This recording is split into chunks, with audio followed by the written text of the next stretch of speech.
The Vietnam War defined a generation. It changed the lives of people who fought in it, those who fought against it, and the families of both.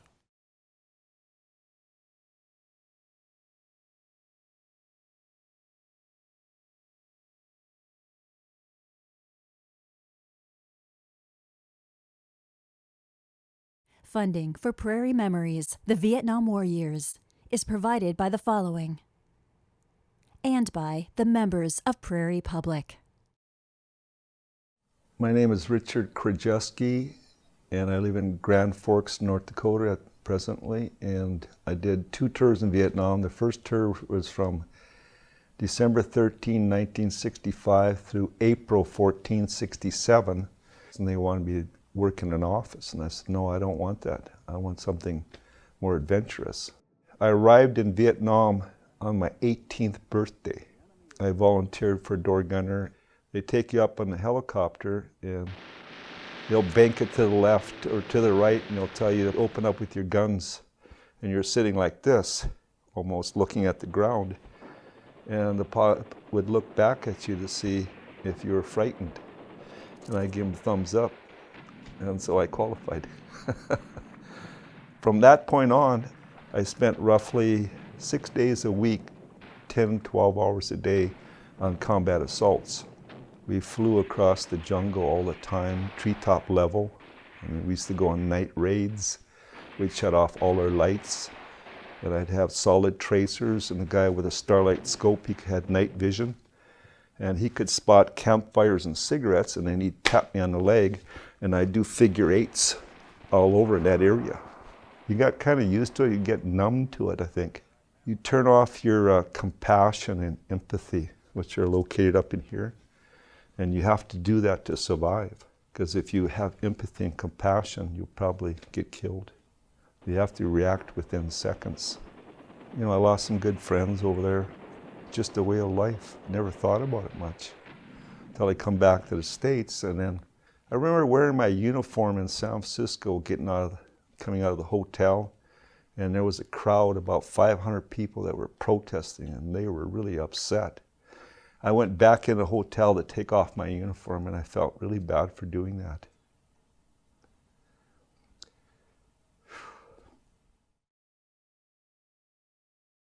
Shung Lei Ding, now Sue Wilson. We came to the United States in 1975. We were evacuated from Saigon, Vietnam. My dad was in South Vietnam Air Force, not necessarily a child-friendly place. So I was sent to the city with my grandma. And towards the end of the conflict, we were told that we needed to evacuate. So we went to Tân Sơn Nhất Airport and evacuated. We were told you cannot pack. And I remember having these special earrings that was given to me for First Communion. And my grandma said that if that's not a necessity, you don't get to take it. The airplane was made with jump seats on the side and cardboard in the bottom. The elderly and the adult were sitting on the jump seat. The young people and children were on the floor. I remember being handed babies, random babies. I'm sure of parents that couldn't come and their kids were coming with us. We went for refueling in the Philippines, and then we in a holding area in Guam. And in Guam is when my grandma turned over all the random babies that wasn't ours. She had her handful with 7 grandkids. I think at that time my grandma didn't know if we were coming home or we were continuing on. My grandpa stayed behind at our family home because his thought was if everything blow over, we have somewhere to come back to. We were in Guam when we heard the message that Saigon fell. We were in a big park. It was a refugee holding area. I remember a helicopter landing, and somebody important came out, and he announced that Vietnam has fallen. I remember the adults cried, and the kids, it's no longer fun. The mood changed, and I think that's when the family realized we weren't coming home. We continued on, then we went to Hawaii. Our paperwork, our alien registration card said we were going to California. That was our port of entry. Our bodies went to Fort Chaffee, Arkansas. But later on, by accident, we found out Grandpa died in concentration camp. We found out that he was executed. My name is Chuck Lickey. I'm a resident of Fargo. I was in Vietnam all of 1968 in the Marine Corps, and when I left the Marine Corps, I was a Sergeant E5. Quang Tri Province was where I spent my time in Vietnam. I spent most of my time out in the field. We'd run operations. The only time I was really back in the rear was whenever we were medevaced or we had been pulled back to regroup. I think the most vivid thing that I remember is being out in the bush, if you will, wearing our helmets and flak jackets and everything that we carried, and sweating, and just wondering what's going to happen next. I think when you go through an experience like that, it's the fear of the incoming, the ambush that's waiting around the next bend, or the people wondering, like, what do we do now? I turned 21 in Vietnam. Holy buckets! You're a young man and you're in charge. It's a huge responsibility. It's like nothing you've ever experienced. I have a lot of friends say, I was in Vietnam. Well, yeah, a lot of people were, but a lot of people were not in a combat situation. I don't think it's fair to say the guys in the rear didn't do their part, but it's not the same as being flown in by helicopters and jumping out of helicopters and going into ambushes and doing all the stuff you do in a combat situation. There are certain smells, noises, things that you're right back there. It's been 40, almost 50 years, but that never leaves you. Never leaves you. My name is Mike Baltzer. I live in Bismarck, North Dakota, and I was a Sergeant E5 in the U.S. Army in Vietnam. I was going to college, actually, and I was a senior at NDSU majoring in engineering, and of course you were 2S as long as you were in college. And then the lottery came, and then you were all thrown into the big barrel, and I thought, well, this will be interesting. And that was the first time my number ever came up high in any kind of lottery, and I was number 5. Well, then you knew you were pretty well going to go. And so I had a degree in civil engineering. That was another thing. I thought, well, the Army in their infinite wisdom won't put me in the infantry. I'll be an engineer or something, building bases and that. Well, that wasn't what happened either. You got a form that you fill out when you're going into basic and all of that, and it says, what do you like to do? Would you go to the symphony or art museum, or do you like to camp out? Well, I picked camp out, and so I got to camp out a lot for the next year. Most of my time was spent in the field, basically patrolling in areas that were supposedly pacified, and and to make sure that there were no Viet Cong NVA, and we would spend 12 days out of 15 out in the bush, we called it, patrolling and looking for enemy, and very limited combat, just a couple of minor skirmishes. And then we'd spend 3 days back in fire support bases. I love the country. It was unique. It was mountainous, not real mountainous like you think of here in the States, but heavily forested, streams. It was really interesting country, and that's why I really would like to go back and see it again. I'm Camilla Wilson, Cammie Wilson to a lot of people who have read my work.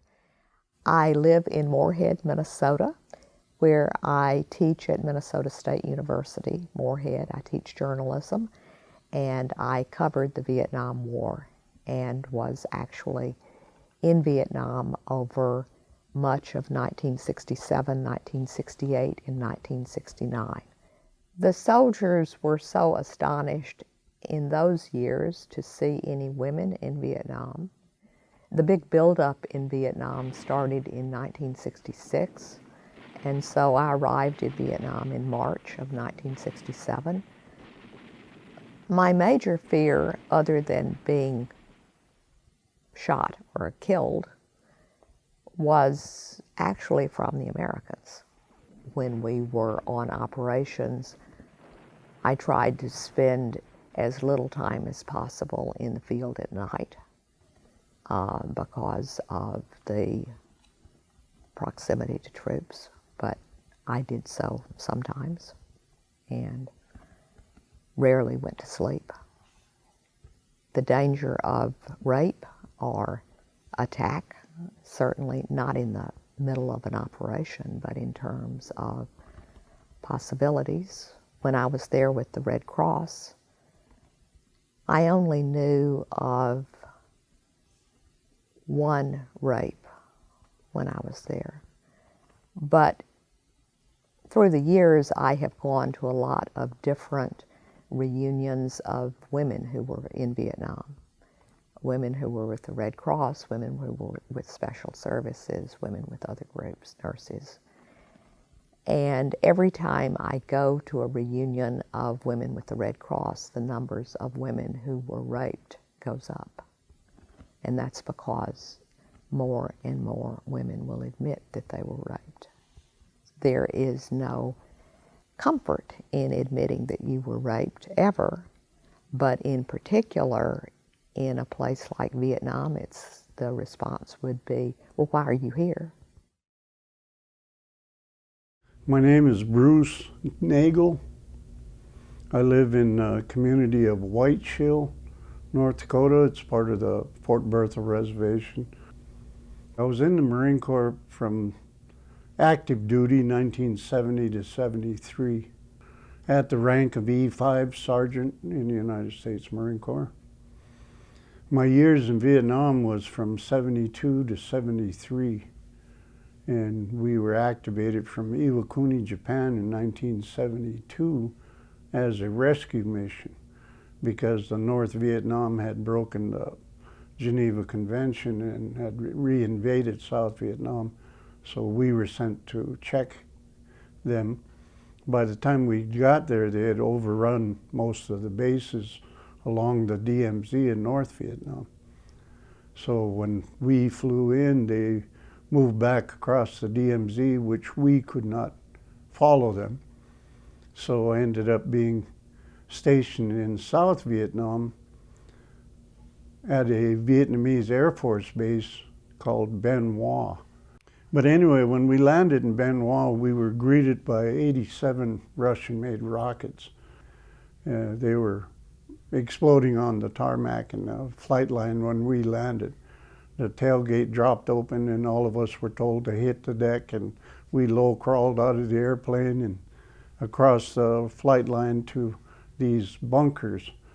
That was my initiation to Vietnam. I would say every other week we were getting rocketed. Sometimes it was only 3 or 4. Then other times it would be like 20, 30 rockets would come in. They harassed us all the time we were there. You couldn't tell when. All you know is when you heard the sirens go off, that's when you hit the deck and went running for the bunkers, sandbags. Well, the cliche you hear about is very true there. You spent hours, days, weeks of sheer boredom and then 15 seconds of terror, you know, when the rockets would come in. Dennis Shooter, and I live in Ledgewood, North Dakota.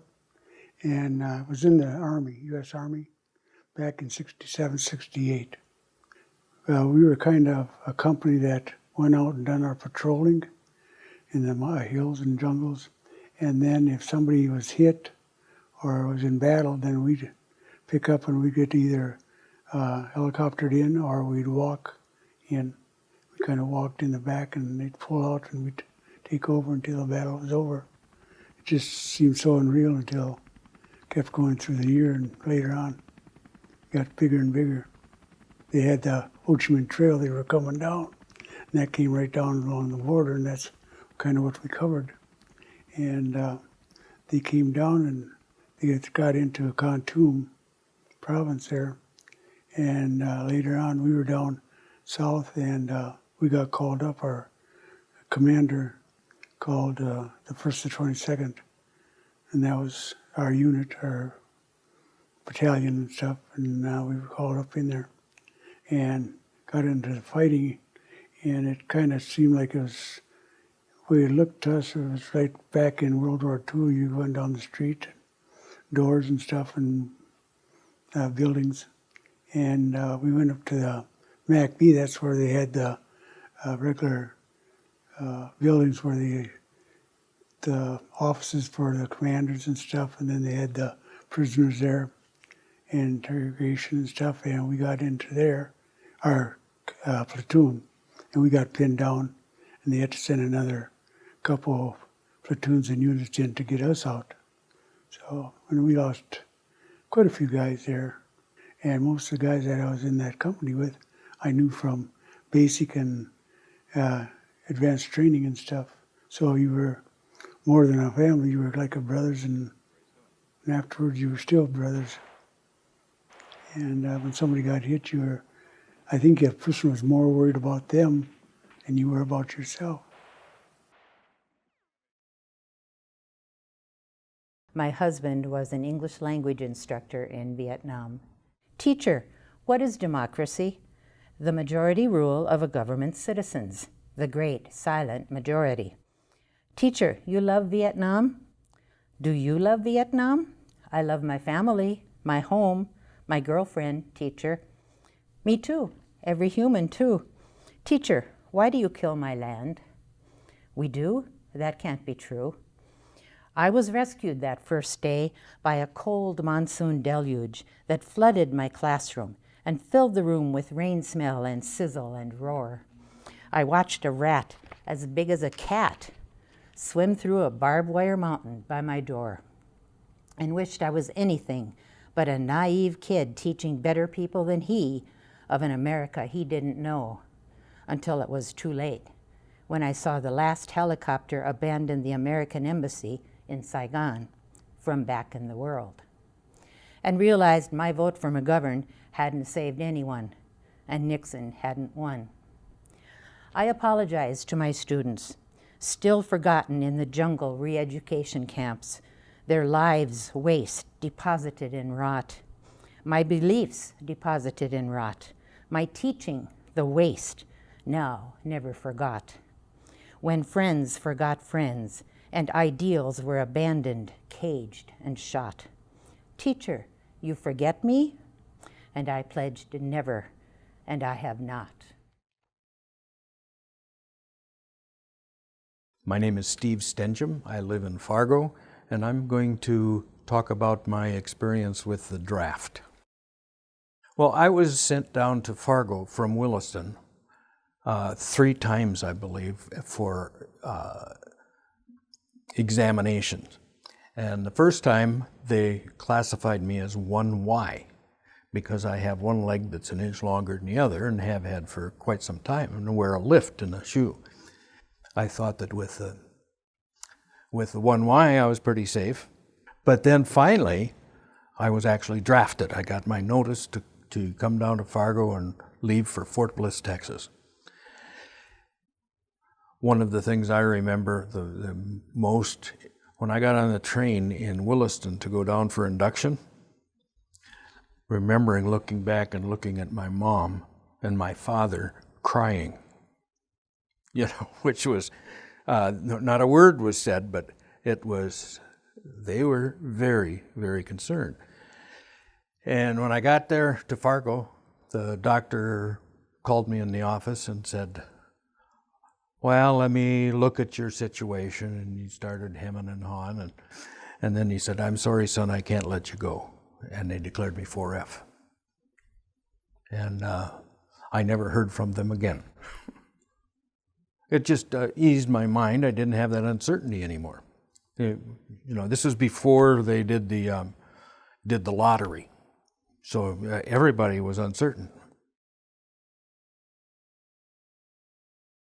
My name is Jim Nelson. I live in Bismarck, and I was a Petty Officer Second Class aboard the USS James E. Keyes. My total service was 67 to 71. but my Vietnam was 69 to 70. When we first pulled into Vietnam and we got close to it, it was hard to believe there was a war there. It was beautiful. It was kind of reminded you of Hawaii, pulling into Hawaii. But then when you got up the river, and that's when the war came home to us on the ship, because the rest of the time we were well off the coast, just doing gunfire support. I remember when I come home, I met a Marine on the airplane, and when we got to Denver, he offered to buy me a drink, because we were both waiting for connections to the next place. And on our way to the lounge, this long-haired hippie type walked past and called us both baby killers and spit on us. And I didn't experience that before, because I thought serving in the military was an honor, and I found out that there was a lot of people that didn't like it, because while we were over there, we never really heard the news of what was going on back home. It's only when we come home on leave that we realize that there was protesting and all this other stuff going on. We were pretty immune to that over there. They only told us what they wanted to tell us, I guess. As time went on, I come to realize that what I was doing benefited him, gave him the right to do what he did. Our country was in a change, and I think in some respects for the better. We treat our soldiers much better than I was treated when I come home. There was no parade, there was no welcome homes, there was no nothing. You snuck home and you didn't talk. I spent years without ever saying I was in the Navy. The only people that knew I was in my Navy was my family and friends. My name is James Bruder. I like to be called Jim. I was in the service from 1966 to 1968, and was in Vietnam. I was an E4, it was the highest rank, and I was mostly in the Mekong Delta. First night we had a mortar attack. It was a welcome from Charlie, they said, so we got educated in a hurry. I was trained as a truck driver. We'd have to do convoys, and we'd go out in the countryside and to another post to pick up parts and supplies and stuff and bring them back. And we didn't even know what it was at the time. We thought it was spraying for insects and stuff, what they told us, and didn't know how bad it was. And, at the same time, there was nothing said about it.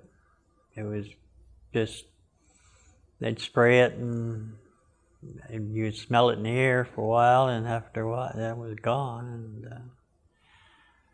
I suppose I was out of the service for 10 years or more before they even started testing for Agent Orange. And over the years, more and more diseases and health conditions are being blamed on that, but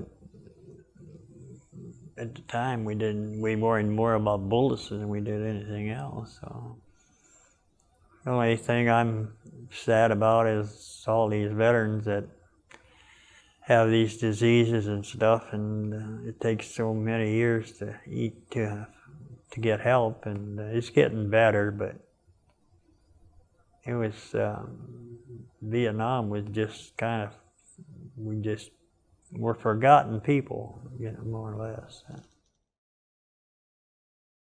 My name is Darrell Frickman. I'm from Elbow Lake, Minnesota, and I was enlisted in the Navy in April of 1968. I was a hospital corpsman attached to the 3rd Battalion, 7th Marines, and we operated southwest of Da Nang, close to the Laotian border. I told my dad I'm going to enlist in the Navy and I'm going to ride around in a boat for 4 years because I didn't want to get drafted and go to Vietnam. Well, the first thing the recruiter asked me was, he said, "How would you like to work in a hospital?" And I thought, well, yeah, I can do that. I get to Corps School, and then the light bulb was coming on. Now I was learning that that's where the Marine Corps gets their medics from. A medic, they did not have a red cross on their helmet. No way, that was a target. The sergeant told us, he said, in a combat situation, there's 3 people they want out of the way first: the lieutenant, the radio man, and the corpsman. You know, so well, thank you very much, because our life expectancy, he said, was about 20 seconds. One thing about it, if you're the medic out there, you know, it's hard to treat them because you're getting shot at the same time. On August 20th first, I was the only one that was put on a helicopter. I got shot by a sniper in Sniper Alley, they called it, and then I was wounded again with some shrapnel, but that was my ticket out of the bush. You get 2 Purple Hearts, back to the beer in the rear where the beer is cold and you got a bed to sleep in, it's in a shower. The best honor I got was 35 years after I was out of the service at a reunion, and when they found out I was a medic, a hospital corpsman, they came up and they shook my hand and they said, "Thanks, Doc." It probably took me 35 years or more before I never talked about it. Somebody asked me something, I said, yeah, I was in sunny Southeast Asia. I never called it Vietnam. It's still there. You know, I can say I left Vietnam April 20th, 1971, but Vietnam never left me.